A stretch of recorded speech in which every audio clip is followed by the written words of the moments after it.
Okay, so this is a NETGEAR R&D 88. I think it goes by some other name too. And a friend of mine brought this over and the power supply doesn't turn on. So we're going to try to get to the power supply. Okay, so here it is with the back. We've got the power coming in here. There's a little cord going over to the power supply. Cute little power supply there. Here's the back of where the drives go. We've got a couple connections over here to the fans. And we have a logic board of some sort over here with all sorts of I/O and stuff.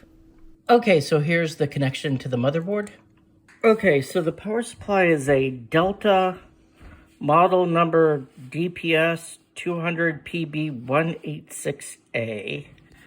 Yeah, I'm not going to try fixing this. The good news is that it looks like this is a standard part that can be ordered from a variety of vendors.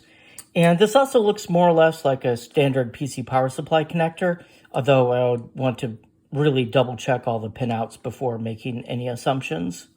Okay, I was dumb.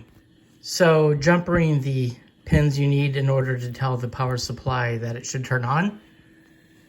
Listen to that fan. Let's test some voltages. Okay, and all of the voltages check out. When you don't have the PS on connected to a ground, you do get the 5 volts on the standby as you're supposed to. Now there is a difference in the pinout here. Most of the pinouts I'm seeing have minus 12 volts here. This power supply has plus 12 volts. And if you look at the way it's color coded, that is color coded with yellow, which is usually plus 12. So you want to be very careful when swapping out different power supplies. This is plus 12 here, not minus 12. So yeah, the power supply is fine, which means this has all been a huge waste of time. Okay, this is the connector for the button.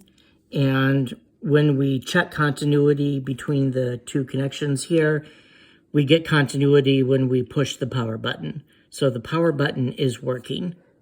So unless somebody has any easy ideas of things to check, this is now beyond my ability to try fixing. Any thoughts? And notice this is all custom. The drive bay over here has these connectors here that connect to these connectors over here.